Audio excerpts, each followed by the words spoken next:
Mesdames et messieurs de la presse, bonsoir. Très heureux de vous retrouver une nouvelle fois cette semaine dans le cadre de ce rendez-vous de redevabilité.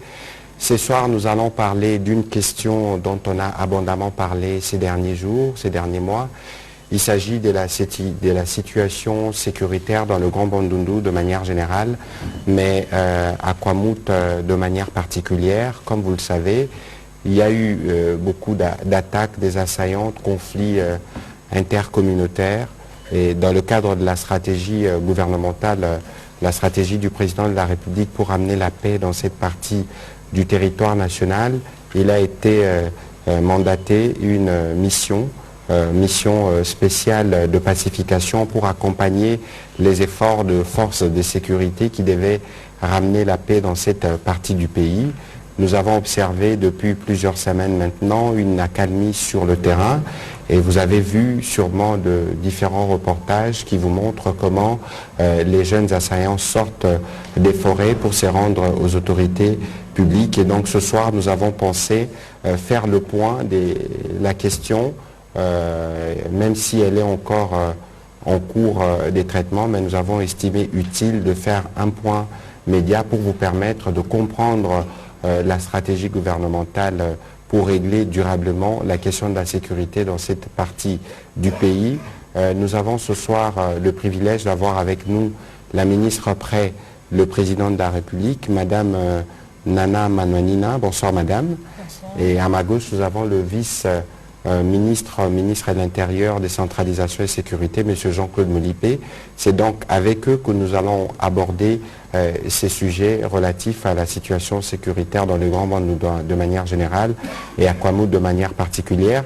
Je voudrais donc rapidement donner la parole à Madame Nana Manouanina qui va nous faire le point du pourquoi le président de la République avait choisi de lancer une mission de pacification à côté des efforts qui ont été faits notamment au plan sécuritaire pour répondre rapidement à cette question et apporter une réponse durable. Madame Nana Manouanina, merci de vous joindre pour la première fois d'ailleurs à cet exercice de redevabilité. Nous espérons vous recevoir dans des prochains débats, mais ce soir nous voulons particulièrement que vous nous dites quelques mots sur la mission que le président de la République vous a confiée, pas vous seul, mais avec le collègue de l'Intérieur, pour ramener la paix dans cette partie de la République démocratique du Congo. Vous avez donc la parole pour vos mots introductifs. Merci pour la parole, Excellence, Monsieur le ministre. La préoccupation, si je vous ai bien suivi, est celle de comprendre pourquoi le président de la République, chef de l'État, a-t-il mis en place une commission, en plus des efforts du gouvernement et de nos forces armées qui étaient sur terrain. C'est justement dans les soucis de pouvoir donner de la place au dialogue face à un conflit issu de la redevance coutumière, un conflit qui n'oppose pas seulement les Teke et les Yaka, parce que certains ont déjà intitulé les conflits Teke et Yaka. J'aimerais peut-être faire un point pour dire que ces conflits ne devaient pas être résumés entre le peuple Teke et Yaka, mais c'est plutôt un conflit entre les Teke et les fermiers. Parce que parmi les fermiers, vous retrouvez les Yaka, en majorité, mais aussi vous retrouvez d'autres peuples, les Bangala, d'autres tribus, les Baluba, le Bambala. Donc il n'y avait pas que de Teke et des Yaka. Ça, j'aimerais corriger ça. Alors simplement, nous avons voulu donner de la place au dialogue parce que nous avons constaté qu'avec la force de l'armée, avec les interventions gouvernementales, les gens ne s'accordaient pas. C'est-à-dire que l'action n'était pas rapide.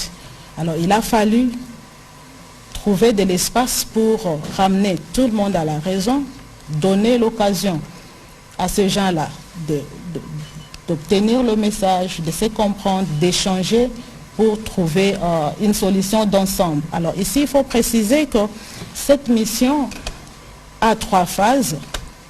La première phase est celle de pouvoir évacuer tous ces enfants, que ce soit des enfants Teke ou Yaka, qui ont accepté, qui ont répondu positivement à l'appel du chef de l'État de pouvoir rendre les armes et de sortir de la forêt pour promouvoir la paix. Et la deuxième mission viendra pour la réconciliation. Cette fois-là, il faudra aller sur terrain avec la notabilité du terroir, le vrai chef Teke Eyaka, pour organiser une réconciliation. Et la troisième phase sera consacrée à la justice.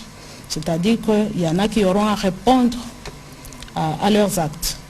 Donc c'est par rapport à ça que le chef de l'État a diligenté cette mission. Mais il faudra rappeler aussi ici que les conflits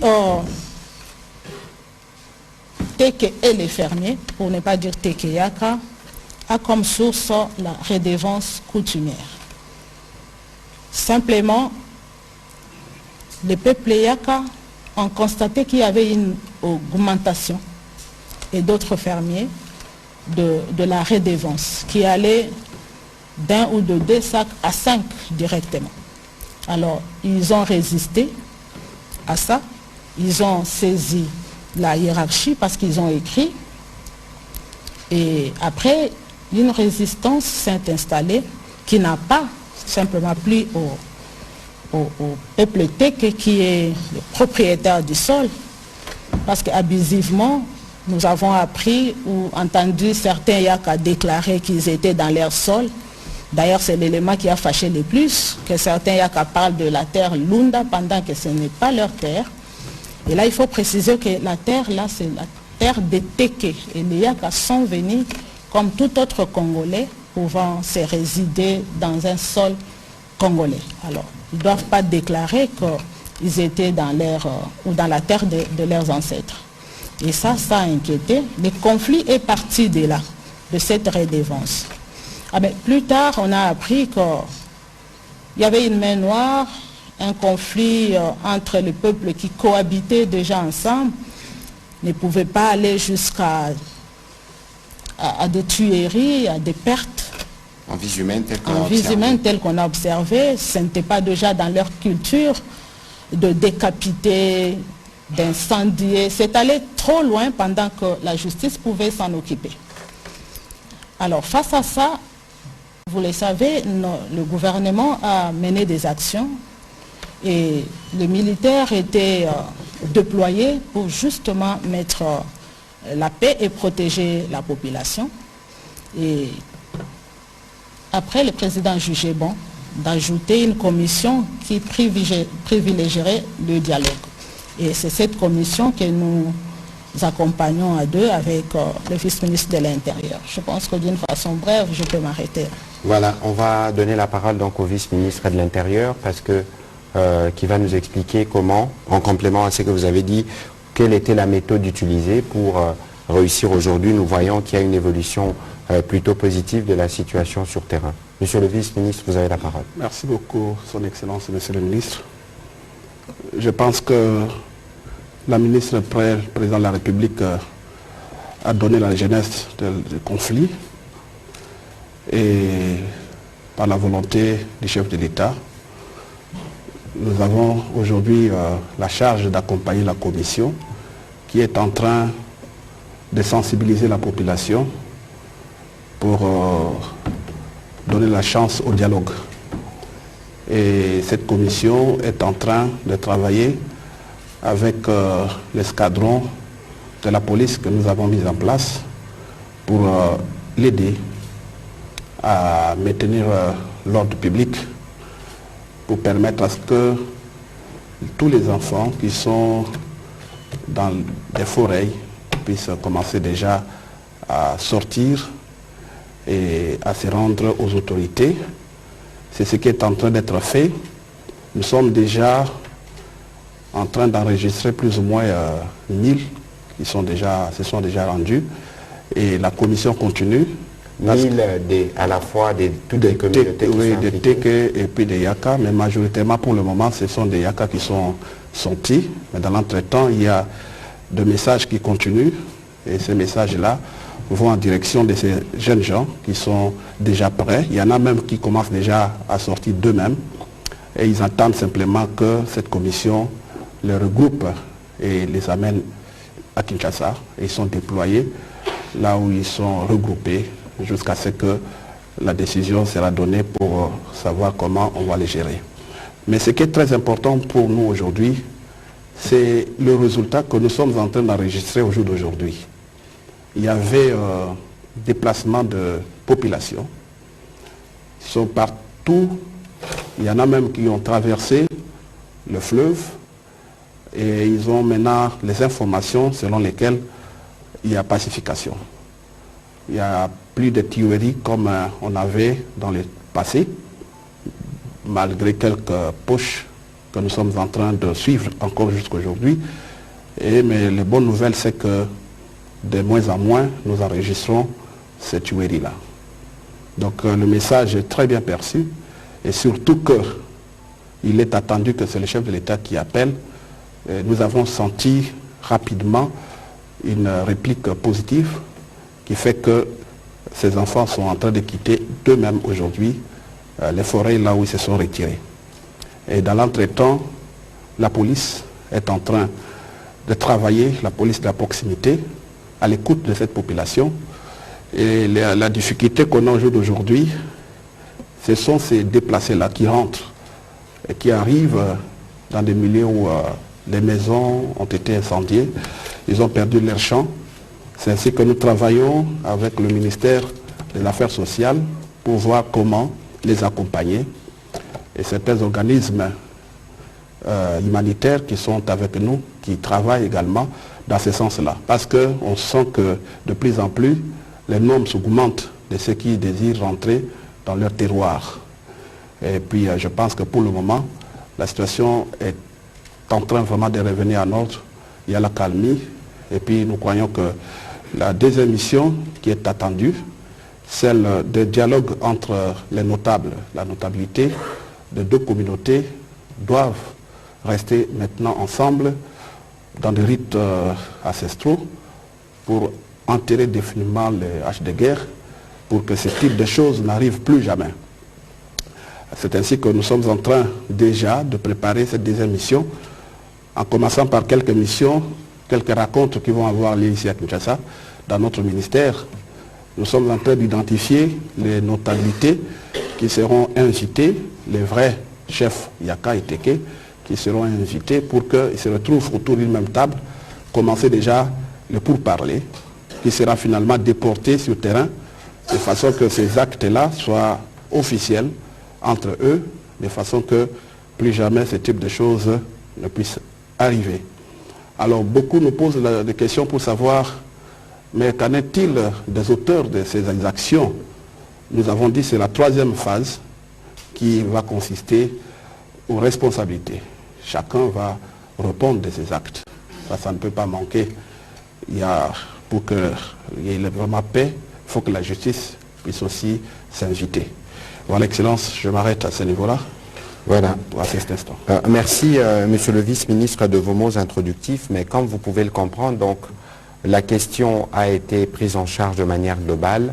Là où il y avait besoin d'intervention humanitaire, le gouvernement est intervenu. Aujourd'hui, il y a des populations déplacées qui sont en train de rentrer dans leurs habitations initiales, mais il y a aussi une composante judiciaire qui se mettra en place les moments venus.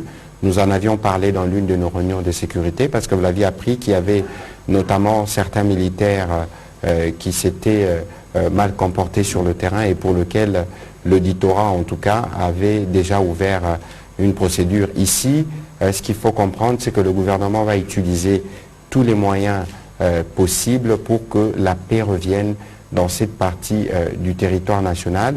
Et donc, aujourd'hui, nous faisons le point des évolutions. Nous reviendrons sûrement pour faire un autre point au fur et à mesure que nous engrangerons des résultats suivant la volonté exprimée par le président de la République. On va commencer notre série de questions, mais je souhaite alors cette fois-là une question précise par journaliste pour nous permettre de gérer les temps. On va commencer par Paul Matendo.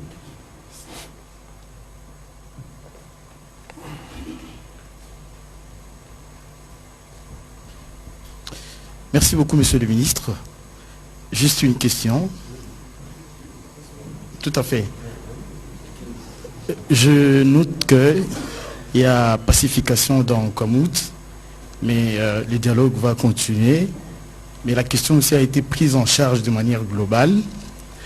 Alors, comment vous gérez les conséquences à ce jour? L'une des conséquences, c'est les faibles taux d'enrôlement enregistrés dans cette partie du pays. Je prends l'exemple de la province du Kwango. Sur 1 195 000 personnes attendues, à ce jour, à 2 semaines de la fin de l'opération, 400 000 seulement ont été enregistrés. Qu'est-ce que le gouvernement compte faire avec la CNU, bien entendu, pour permettre à ces gens de s'enrôler? Merci. Voilà, encore que la question, il faudra peut-être la poser de manière précise au président de la CENI, parce que c'est lui qui s'occupe du suivi quotidien de ces éléments. Je vais donner la parole à la ministre Prey, qui pourra se faire compléter par le vice-ministre à ces sujets.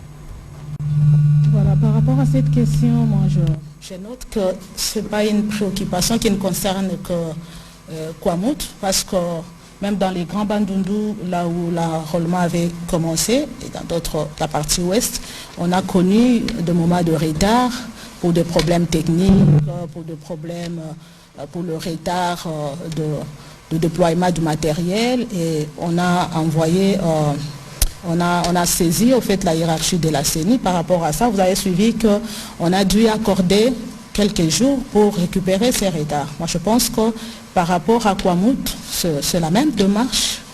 Les doléances sont récoltées et puis transmises à la CENI.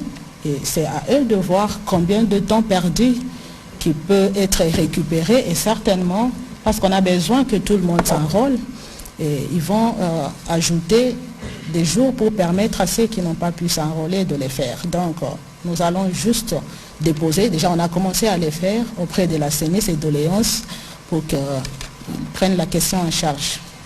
Voilà, monsieur le vice-ministre.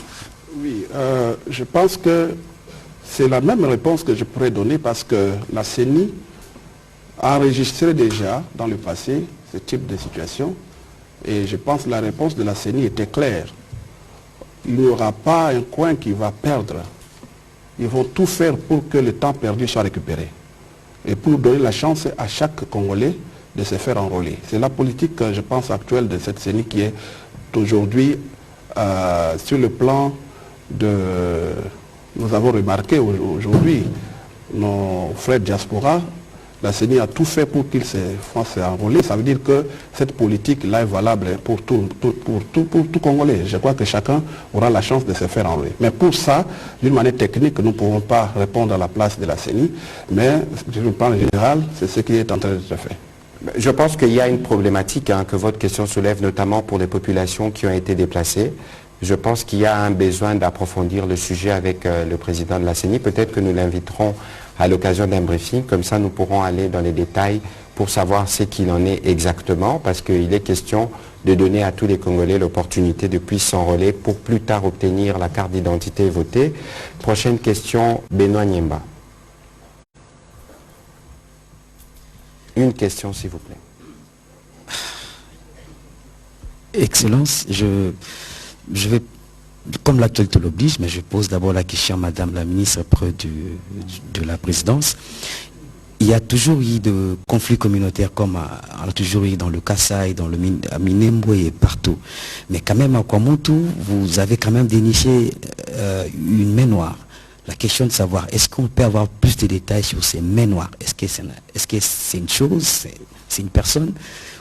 Et puis, monsieur le ministre, comme l'actualité l'oblige, il y a eu l'affrontement aujourd'hui, je ne sais pas si ça compte toujours, vers Saké. L'armée et M23 se battent et compte toujours à se battre. La question que je pose, est-ce que la force régionale se bat à côté des FARDC, comme vous l'avez dit l'autre fois, leur mandat est aussi, il faut mandat offensif. Merci. Sur votre première question, avant que la ministre ne réponde, tout à l'heure, le vice-ministre a parlé des processus. Il y a eu une première phase il y a une deuxième phase. C'est dans la phase judiciaire que nous pourrons aller dans les détails justement parce qu'il y a des éléments d'information qui ont déjà été récoltés qui permettent de dire qu'il y a eu instrumentalisation de telle ou telle autre communauté. Donc c'est en ce moment-là qu'il pourra y avoir des détails. Peut-être que la collègue peut faire un complément à propos. Je pense que comme vous l'avez dit, il n'y a pas de détails à donner maintenant. Nous sommes dans notre première phase de la mission qui consiste à évacuer les enfants. Et nous sommes tenus aussi à un secret. On ne peut pas déjà tout dire parce que, comme je le disais, il y a la troisième phase qui portera sur... que la justice va prendre à main pour nous dire qui était derrière ou pas. La main noire, nous avons entendu parler, nous tous, de la main noire, mais tout en suivant de près la situation, nous pouvons confirmer qu'il y a eu instrumentalisation. Déjà, quand il faut dire que ce n'est pas dans notre culture de décapiter ou de poser des actes qui sont allés au-delà du sens même humain, il faut se dire que ces enfants ont été instrumentalisés. Est-ce que la main noire, elle est là? Est-ce qu'elle est congolaise, non congolaise? On ne sait pas, mais certainement il y a eu des gens qui ont instrumentalisé, mais il y en a qui continuent à instrumentaliser parce que ce n'est pas une tâche facile de voir 300, 400, aujourd'hui près de 1000 enfants qui sortent. Ils ne sortent pas facilement comme on peut le croire. C'est un travail qui demande à ce que vous puissiez convaincre, avancer des arguments, mais vous sentez les hésitations qui ne proviennent pas de ces enfants-là nécessairement. Et ça n'exclut pas qu'il y ait des gens qui alimentent ou qui instrumentalisent. Et ces gens-là, qui œuvrent comme ça, nous poussent à parler d'une main noire. Voilà. Donc le moment n'est pas approprié de dire que c'est la main gauche, la main droite. La troisième phase permettra, de toute façon, il y aura des procès publics qui permettront de savoir ce qui s'est passé exactement. Vous avez posé la question sur Saké. Je pense qu'il y a eu un mouvement de panique aujourd'hui dans la ville de Goma. J'ai discuté avec les gouverneurs. Pour l'instant, la République démocratique du Congo maintient ses positions, notamment dans la ville de Saké et dans les localités environnantes. Je n'ai pas connaissance que les forces régionales ont combattu aujourd'hui. De toute évidence, sur les questions opérationnelles, nous allons y revenir bientôt avec un briefing avec le porte-parole de l'armée pour apporter ces éléments. La force régionale s'est battue. Je pense y avoir répondu. On va prendre la question de Richard Chako.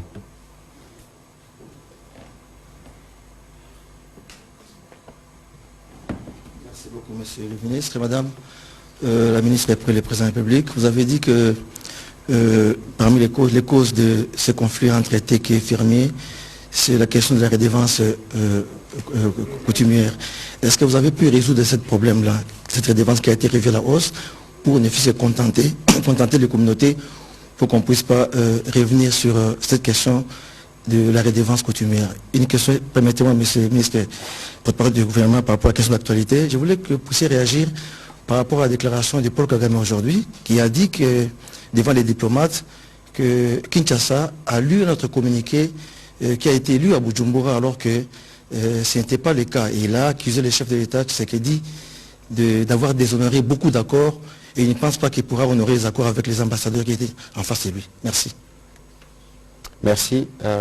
Madame la ministre, vous pouvez répondre à la première partie des questions. Si j'ai bien suivi votre question, c'est que vous voulez savoir par rapport aux causes qui ont occasionné ces tueries, si nous avons déjà trouvé une solution là-dessus.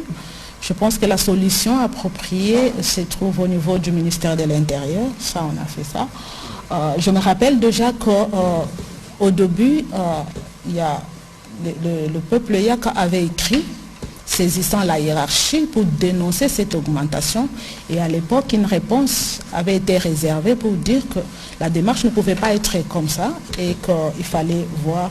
Je pense que le vice-ministre de l'Intérieur est mieux placé pour répondre à cette question parce que cette situation relève de son ministère. Voilà, monsieur le vice-ministre.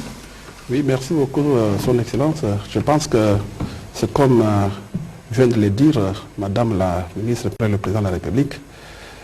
Cette question avait été examinée à son temps. Une lettre du peuple Yaka nous avait été adressée.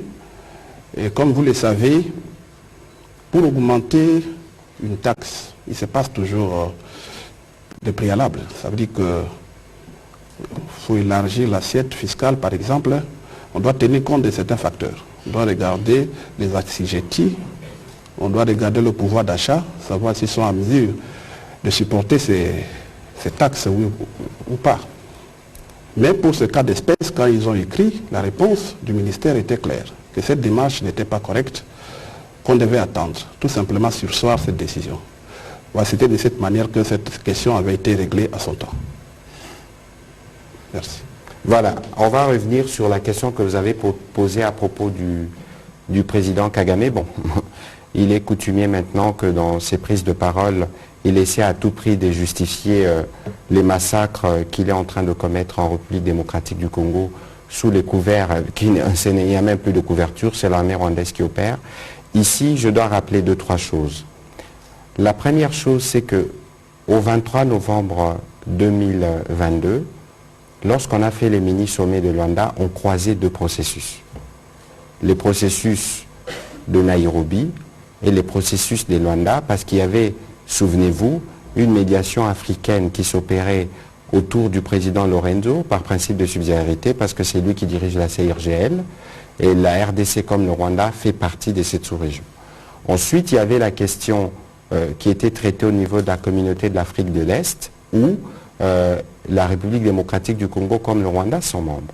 Et donc il y avait un besoin de croiser les 2 processus pour avoir un schéma unique qui engage le parti et qui nous permette d'avancer vers la solution.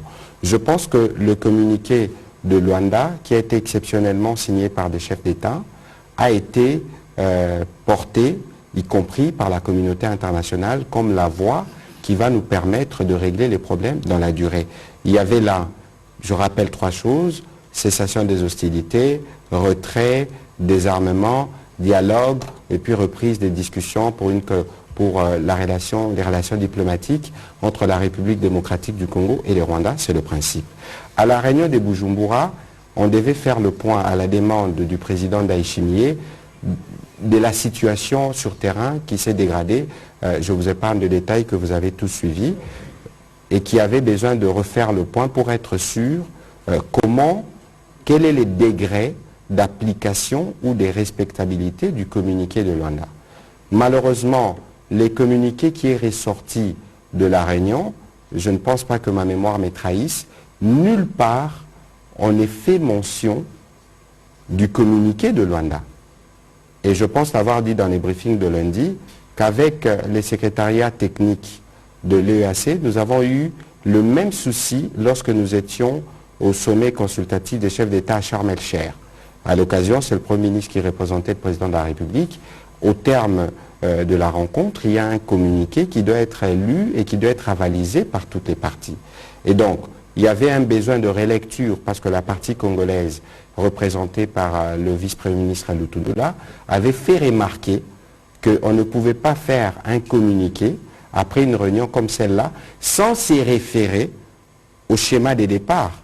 Parce qu'aujourd'hui, il existe une feuille de route pour régler les problèmes à l'est de la République démocratique du Congo.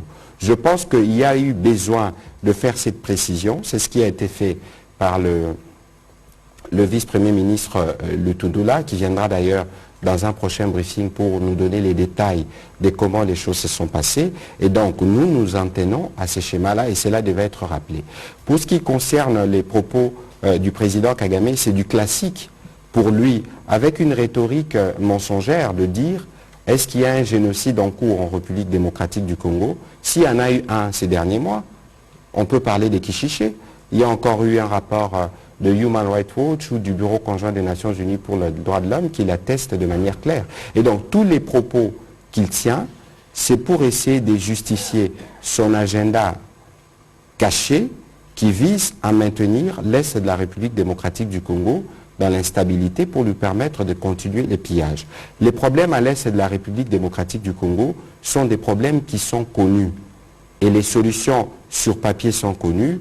Il faut au président Kagame de comprendre que le temps de la violence est révolu et que maintenant, le temps de la paix est arrivé. Donc il vaut mieux pour lui qu'il arrête tous ces faux fuyants et qu'il souscrive à sa responsabilité qui est celle de cesser de soutenir les M23. Tous les grands pays de la communauté internationale les ont déjà signifiés. Pour le reste, c'est des agitations qui, malheureusement, lui permettent de continuer ou de penser pouvoir se dérober des responsabilités qui sont les siennes dans les massacres en cours en République démocratique du Congo. De toute façon, le moment venu, la justice s'en occupera. On va prendre les deux prochaines questions. Patrick Lakwe et Stéphane Mukindi.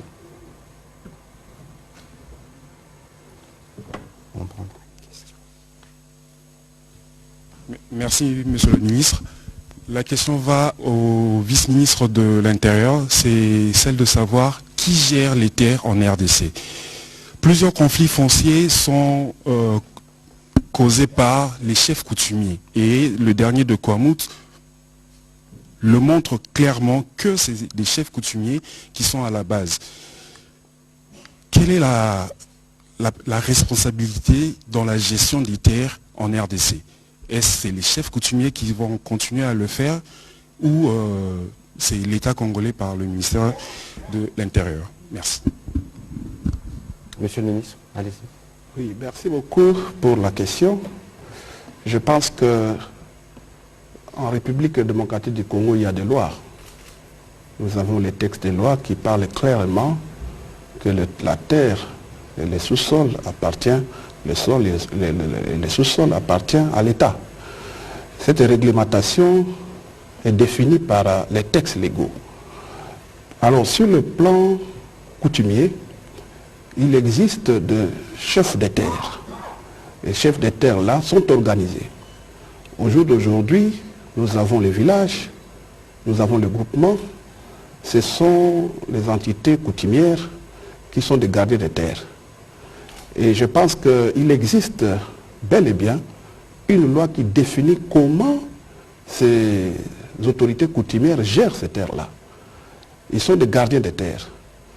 Et il arrive souvent, quand quelqu'un qui a besoin de terre arrive, ils s'attendent sur certaines modalités.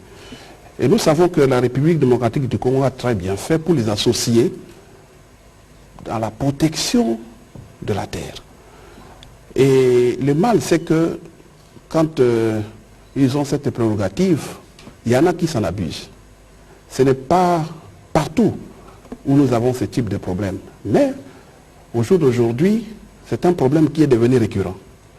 C'est pourquoi les législateurs qui avaient déjà dans les textes défini comment se gère ces terres-là pourra désormais, au vu de la situation du moment, redéfinir, requalifier ces textes-là pour savoir comment désormais ces terres doivent être gérées pour éviter ce type de conflits. Parce que des conflits que nous avons aujourd'hui sont plus de conflits coutumiers et de conflits fonciers. Et quand on voit autour de ça, ce sont surtout ces personnalités-là qui sont à la base. Et pour vous répondre à cette question, nous avons d'abord l'État congolais qui gère la terre en rapport avec la loi qui existe, la loi foncière. Il y a le ministère des Affaires foncières qui existe.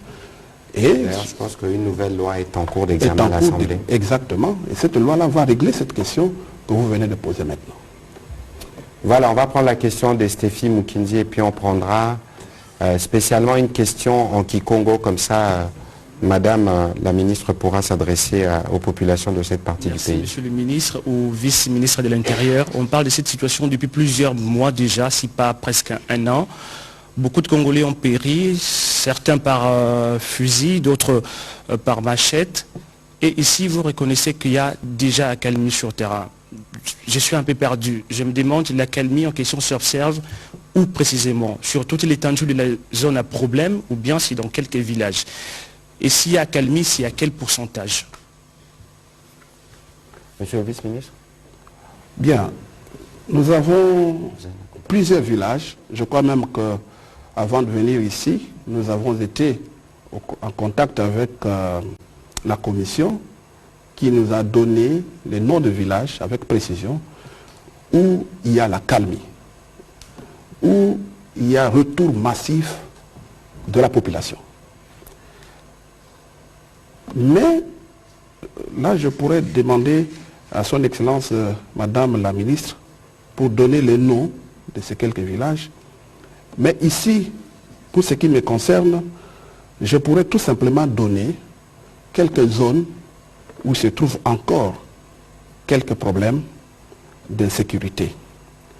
Nous avons les zones aux alentours de Kinsele, dans la ferme Kapenda, où il y a eu quelques problèmes ces derniers temps. Mais il est attendu, c'est pas demain ou après-demain, le mouvement d'une unité de la LENI qui va y descendre pour prendre en charge cette partie-là. Et nous sommes en train de nous organiser déjà pour augmenter l'effectif de ces escadrons, pour commencer maintenant les actions en profondeur, pour sécuriser davantage ces milieux-là. Alors pour vous donner le nom de ces villages, je pourrais demander par la bénédiction de son Excellence ministre Mouyaya à la Madame ministre pour donner les noms de ces villages-là. Oui, allez-y, en complément à la réponse du vice-ministre. En complément à la réponse du vice-ministre, je citerai par exemple le village Boku, où le chef de groupement Boku est lui-même retourné vivre là-bas parce qu'il était à Kinshasa.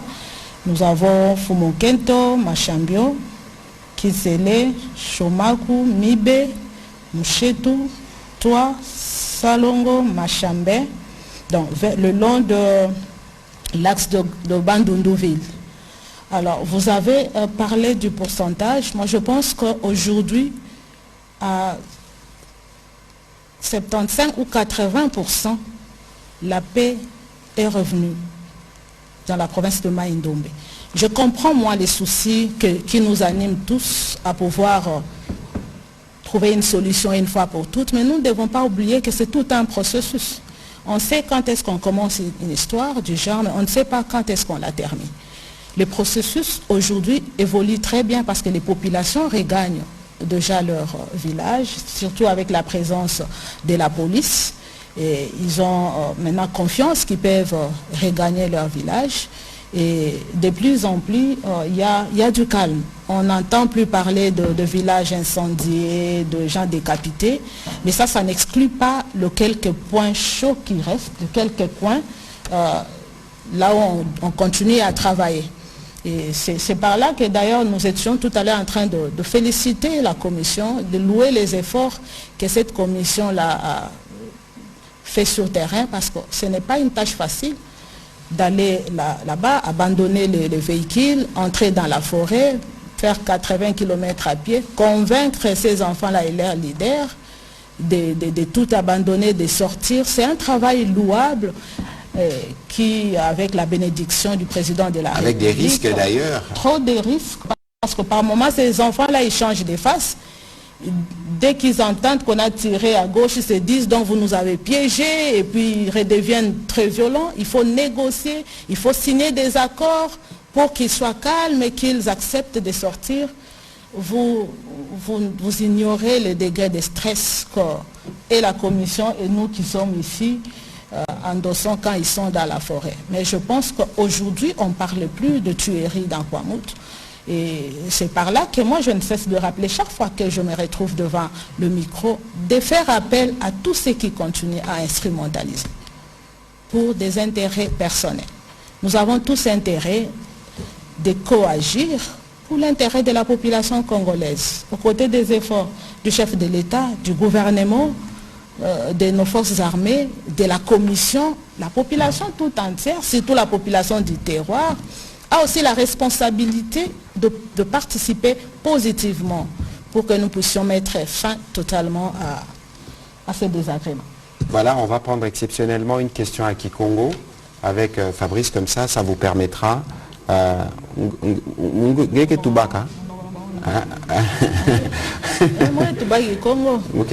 y aura une question à Kikongo pour permettre... Je pense que le fils ne va pas se plaindre, pourquoi pas dans sa langue, et c'est de ma langue, dans ma langue. Donc c'est pas de ma faute. C'est plus parce qu'il s'agit de Kwamouth. Excellence Mouyaya, Ndufuke na Kikongo na mama Nana samuna kuzaba iti bampangi na betu eme katuka na mfinda beke na binga bau bokuisa na kati ya armée ya esi ya Congo démocratique kasi bayakala ke bima na mfinda beke kotisa bo na kati ya armée na betu bola ino kwa bigala inki mutindo kala babakala bokelewe la ministre yake talaka mambo ya intérieur son excellence tango bozali kobimisa bana ya mibali nyonso na bamboka bisika o bakimaki na zamba bakoti na mampinga pona ko servir République démocratique du Congo ba mama o bakotikala na bakotikala ndenge nini politique nini o boeli ko sala na place pour ko sécuriser bana nyonso ya gabandoto matoni mingi. Ouais, je crois que pour la petite traduction, il pose la même question en Kikongo et en Lingala. En Kikongo, c'est la question relative à ces enfants qui sortent et qui sont, on a appris qu'ils s'est intégrés dans les forces armées de la République démocratique du Congo. Voilà en résumé pour nos amis, pour comprendre. Alors, Madame la vice-ministre, vous avez le droit de répondre qu'en Kikongo. Je ne suis pas vice-ministre. Excusez-moi, Madame la ministre. Merci pour la parole. Excusez-moi.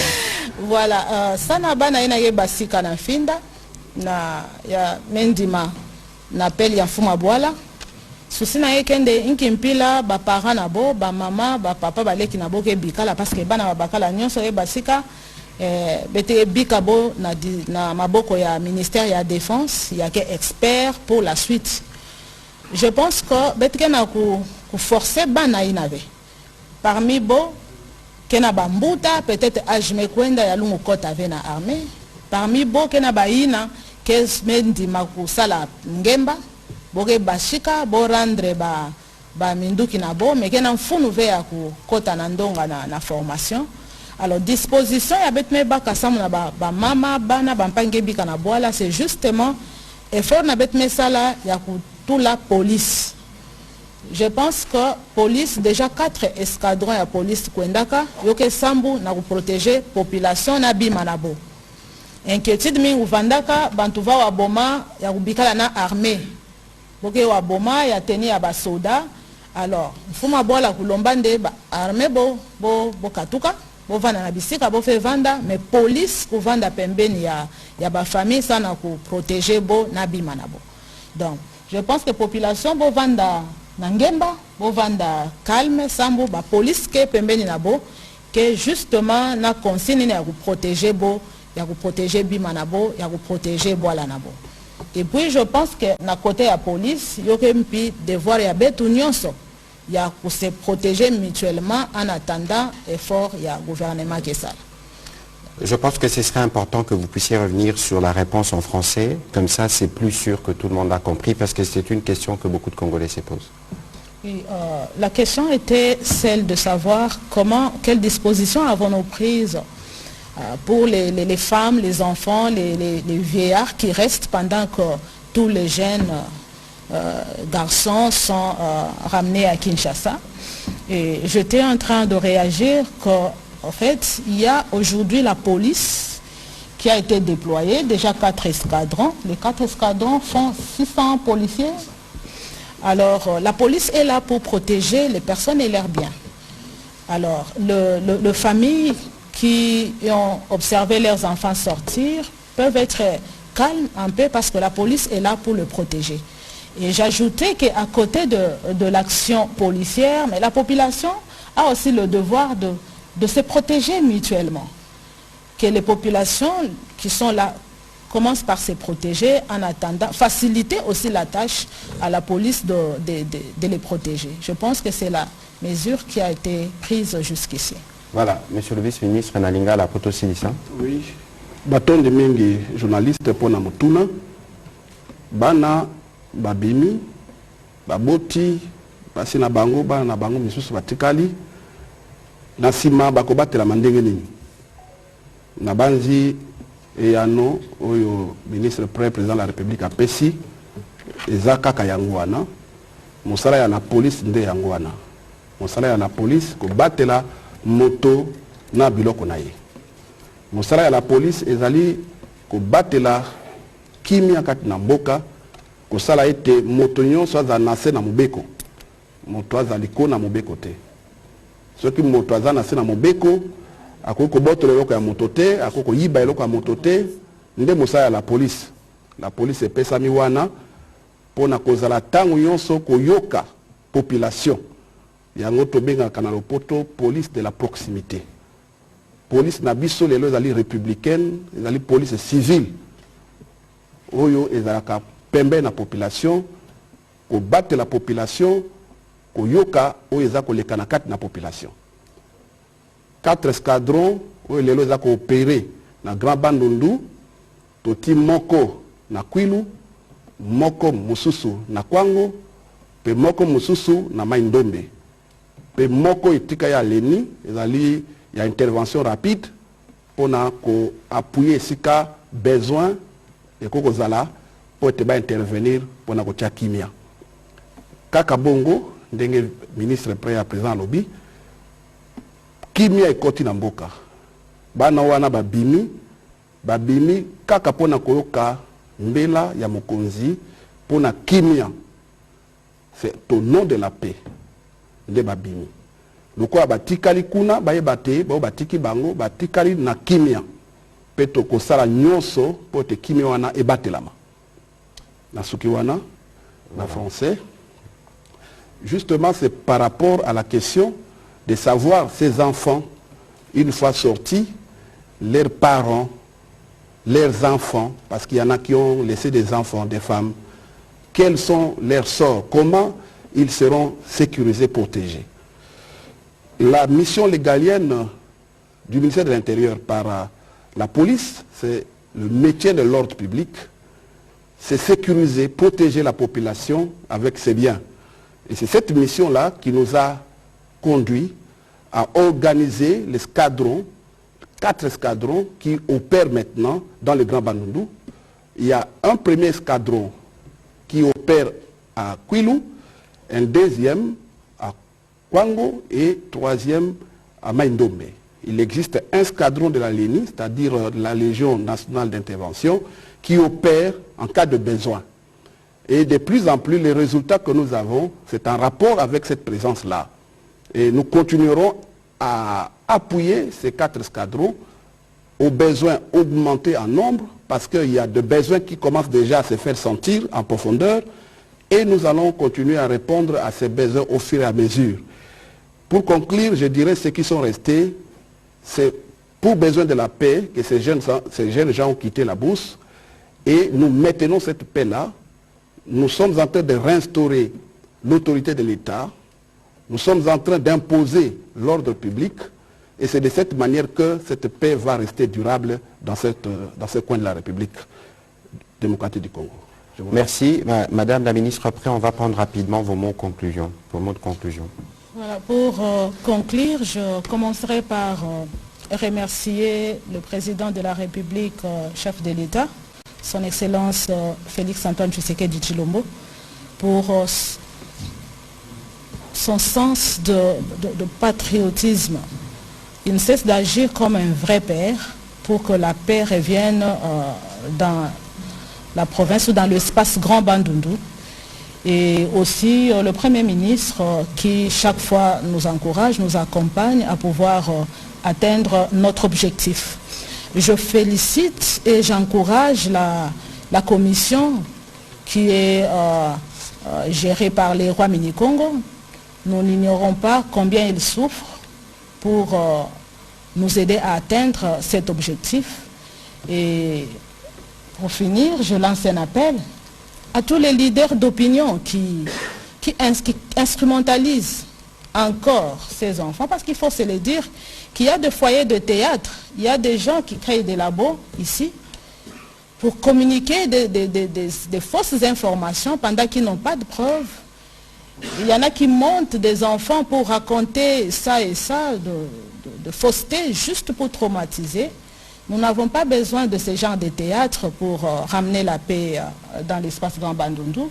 Et à ces leaders, qu'ils soient des politiciens, qu'ils soient des chefs coutumiers, qu'ils soient des notables, nous demanderons vraiment qu'ils agissent pour l'intérêt supérieur, qu'ils se joignent à la commission, s'ils le veulent bien, pour qu'ensemble nous puissions ramener la paix, au lieu de nous tourner des théâtres qui ne facilitent pas l'atteinte des objectifs. Alors c'est eux qu'on pourra appeler le main noir. On n'en a pas besoin, ces mains noires. Nous aimerions peut-être avoir de mains blanches qui nous accompagnent à pacifier l'espace Grand Bandundu. Je vous remercie. Voilà, on va rester sur cette expression de main blanche parce que nous avons besoin de paix dans cette partie du pays, mais aussi dans toute la République démocratique du Congo. Ce soir, nous avions voulu faire le point de l'évolution des 2 phases de la mission de pacification qui permet aujourd'hui de noter des évolutions positives sur le terrain, particulièrement dans le Kwamout et en général dans le Grand Bandundu. C'est un sujet sur lequel nous reviendrons parce qu'il y a une 3e composante qui est tout aussi importante, c'est la composante judiciaire parce que les responsabilités doivent être établies les moments venus. Je ne saurais terminer ces briefings sans réitérer l'appel au calme au gouvernement pour des populations du Nord Kivu, particulièrement celle des Goma. Les dispositions sécuritaires sont prises et nous souhaitons que les populations suivent les instructions ou les messages du gouverneur et n'aient pas prêté les flancs à toutes les rumeurs et à tous ces messages qui circulent sur les réseaux sociaux qui ont pour objectif que de jeter un vent de panique. Pour ce qui concerne le gouvernement, autant la question sécuritaire dans le Kwamout va trouver la solution, autant nous pensons que la stratégie que pilote le président de la République, que ce soit sur le front militaire, diplomatique, judiciaire et médiatique, nous permettra de venir à bout de ceux qui pensent que vivre leur vie doit se faire aux dépens de la vie des Congolais. Nous gagnerons cette guerre, c'est évident, et nous sommes convaincus que nous y arriverons. Merci, Madame la Ministre Pré, de vous être associée à cet exercice. Merci à vous aussi, Monsieur le Vice-ministre. Merci à vous de vous être associé à cet exercice. À la prochaine.